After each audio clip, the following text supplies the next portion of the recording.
कल यानी 3 जून सोमवार के दिन इंडियन स्टॉक मार्केट में तूफानी तेजी देखने को मिला था, जिसके बारे में तो आपको पता ही होगा। लेकिन यहाँ पर सवाल ये आता है कि आखिर इस तूफानी तेजी के पीछे का रीज़न क्या है, क्यों इंडियन स्टॉक मार्केट में इतना ज़्यादा उछाल देखने को मिला था। और उससे भी ज़्यादा इम्पोर्टेंट बात यह है कि क्या आगे भी ये तेज़ी सलामत रह सकती है, क्या आगे भी यही तूफानी तेज़ी देखने को मिल सकती है। तो इन सारे मुद्दों के ऊपर आज की इस वीडियो में हम बात करेंगे। तो मुझे लगता है कि इस वीडियो में एक एक पॉइंट को आपको बहुत ही केयरफुली सुनने और समझने की ज़रूरत है और बहुत ही बारीकी से समझने की ज़रूरत है, क्योंकि आज की इस वीडियो की एक एक बात आपको बहुत ज़्यादा काम आने वाली है। तो वीडियो को एक लाइक करके ज़्यादा से ज़्यादा शेयर कर दीजिए। चैनल को अगर अभी तक आपने सब्सक्राइब नहीं किया है तो चैनल को जरूर सब्सक्राइब कर ले। देखिए सर, डायरेक्ट हम अपने मुद्दे पर आते हैं और सबसे पहले हम ये जानने की कोशिश करते हैं कि आखिर कल के डेट यानी सोमवार के दिन जो ऐसी भयानक वाली तेजी देखने को मिली थी, उसके पीछे के क्या क्या रीजंस हैं, क्या क्या फैक्टर्स हैं जिनकी बुनियाद पर इतनी अच्छी तेजी देखने को मिली थी। इन्वेस्टर्स यकीनन उस एक दिन में मालामाल हो गए हैं। तो भाई होना भी चाहिए, मुझे तो इस बात से बहुत ज़्यादा खुशी होती है और हम इसीलिए तो काम करते हैं, इसीलिए तो मेहनत करते हैं, आपको जागरूक करने की कोशिश करते हैं, आप तक अच्छी अच्छी नॉलेज हम पहुंचाने की कोशिश करते हैं ताकि आप मालामाल हो सके। तो ये एक अच्छी बात है। लेकिन आखिर रीज़न क्या है, रीज़न का समझना हमारे लिए बहुत ही ज़रूरी है। देखिए सर, अगर रीज़न की बात करूँ ना तो टोटल 5 रीज़न है और बहुत मेन रीज़न है जिसके बारे में आपको जानना चाहिए। सबसे पहले रीज़न की तरफ हम बढ़ें, लेकिन उससे पहले हम शॉर्ट में तेज़ी के साथ हम ये जान लेते हैं कि कहाँ पर कितनी ज़्यादा तेज़ी देखने को मिली थी। निफ्टी 50 में 3.25% की तेज़ी देखने को मिली थी।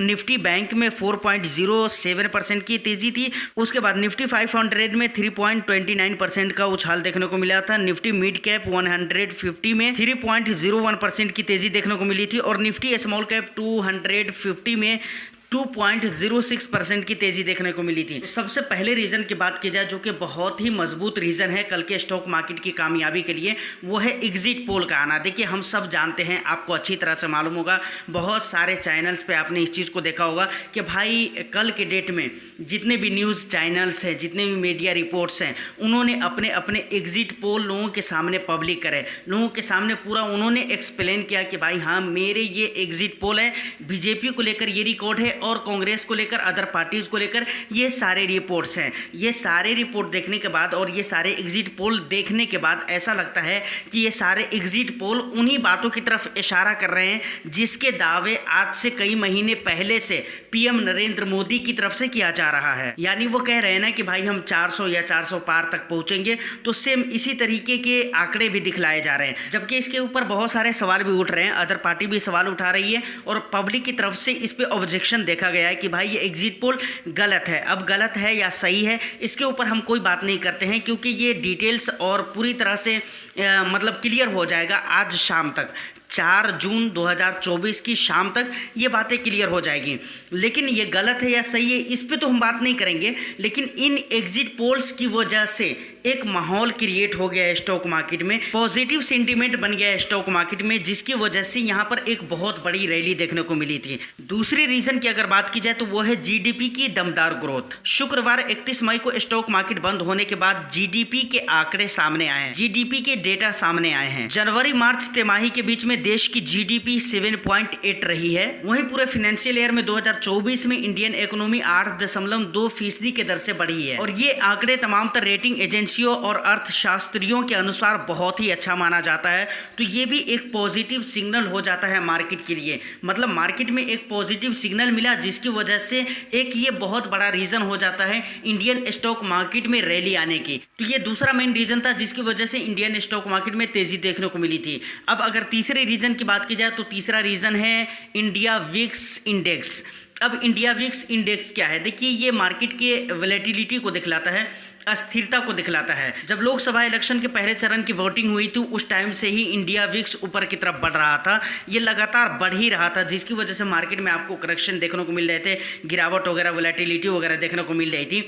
लेकिन अगर बात की जाए कल के डेट की यानी 3 जून की अगर बात की जाए तो 3 जून को इंडिया विक्स में 18.3% की गिरावट हुई है। अब इंडिया विक्स गिरेगा तो स्टॉक मार्केट ऊपर की तरफ जाएगा। तो यहाँ पर लगातार 18% की गिरावट सिर्फ एक दिन के अंदर यानी 3 जून को देखने को मिला था। इसीलिए इंडियन स्टॉक मार्केट में रैली देखने को मिली थी। तो यहाँ इससे भी पता चलता है कि इंडिया विक्स इंडेक्स का गिरना मार्केट में रैली का एक बहुत बड़ा सबब था। वहीं पर चौथा रीज़न ये है कि भाई अगर ग्लोबल मार्केट की बात की जाए, जैसे जापान वगैरह में भी कंपनी के कुछ खास एक्टिविटीज़ वगैरह को लेकर, दक्षिण कोरिया में भी सेम इसी तरह की बातें की जा रही थी। यूरोप और यूएस की अगर मार्केट को देखा जाए तो वहाँ से भी कुछ नेगेटिव न्यूज़ नहीं आ रहे थे, वहाँ से भी पॉजिटिव सिग्नल्स मिल रहे थे। और ख़ास तौर से अगर यूएस मार्केट की बात की जाए तो यूएस की मार्केट हमारी मार्केट से कनेक्टेड है, यानी कि वहाँ यूरोप और यूएस की मार्केट में अगर कुछ होता है तो उसका कुछ न कुछ असर आपको इंडियन स्टॉक मार्केट में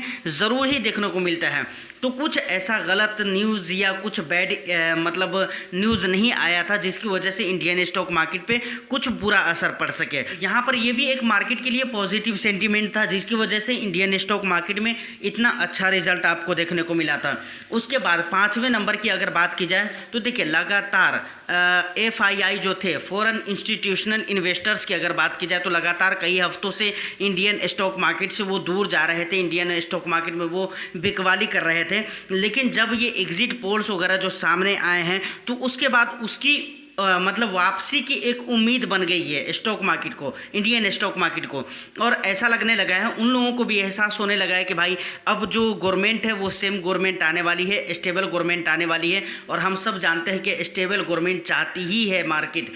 तो उन लोगों को लगने लगा कि भाई सेम गवर्नमेंट आने वाली है, जिसकी वजह से अब उन लोगों की वापसी की उम्मीद बन गई है।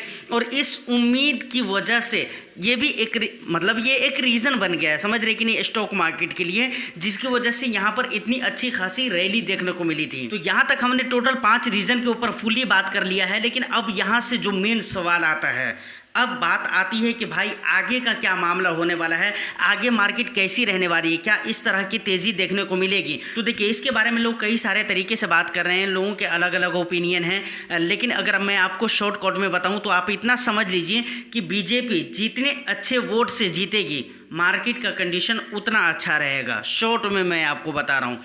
लेकिन बाय द वे अगर बिल्कुल ही हार जाती है, बाय द वे अगर गवर्नमेंट बन जाती है किसी अदर पार्टी की, कांग्रेस की गवर्नमेंट बनती है, तो यहाँ पर क्या होगा, 3-4 दिनों तक या कुछ दिनों तक आपको गिरावट मार्केट में देखने को मिल सकती है, ज़्यादा गिरावट। अब ये भी एक बात आती है कि ज़्यादा गिरावट होगी या कम गिरावट, तो इसके बारे में भी कहा गया है कि कांग्रेस कितने वोटों के साथ जीतती है, कितने वोटों के साथ जीतती है। जितने अच्छे कंडीशन में कांग्रेस जीतेगी उस हिसाब किताब से मार्केट का हाल उतना बुरा होता चला जाएगा। लेकिन ये बुराई ज़्यादा दिन तक रहने वाली नहीं है, तो इस बात को लेकर बिल्कुल ही आपको घबराने की ज़रूरत नहीं है कि भाई अगर अदर पार्टी जीतती है तो मार्केट में गिरावट हो जाएगी। गिरावट होगी तो कोई दिक्कत वाली बात नहीं है, बहुत ज़्यादा दिनों तक ये गिरावट रहने वाली नहीं है, धीरे धीरे ये मैनेज हो जाएंगे। जैसा कि इससे पहले की वीडियो में मैं कई मरतबा इस बात को बोल चुका हूँ कि गिरावट से आपको घबराना नहीं है, क्योंकि ये मैनेज हो जाते हैं। अब सरकार किसकी बनती है ये तो इंतज़ार कीजिए, शाम तक आपको क्लियर हो ही जाएगा। और मुझे लगता है कि जब आप इस वीडियो को देख रहे होंगे उस टाइम तक ये बहुत सारी तस्वीरें क्लियर हो चुकी होंगी, बहुत हद तक पता चलने लगेगा और उम्मीदें बनने लगेगी कि हाँ सरकार किसकी बनने वाली है। तो ये सारे इन्फॉर्मेशन थे, मुझे लगा कि आप तक पहुंचाना चाहिए, जो बहुत ही मेन है, बहुत ही इम्पोर्टेंट है। इन चीज़ों का जानना आपके लिए बहुत ही ज़रूरी था। उम्मीद करता हूं कि वीडियो आपको अच्छी लगी हो तो एक लाइक करके ज़्यादा से ज़्यादा शेयर कर दीजिए, चैनल को सब्सक्राइब करके सपोर्ट करें। मैं फिर मिलता हूं किसी नेक्स्ट एंड इंटरेस्टिंग वीडियो में, जब तक के लिए all the best. Thank you for watching.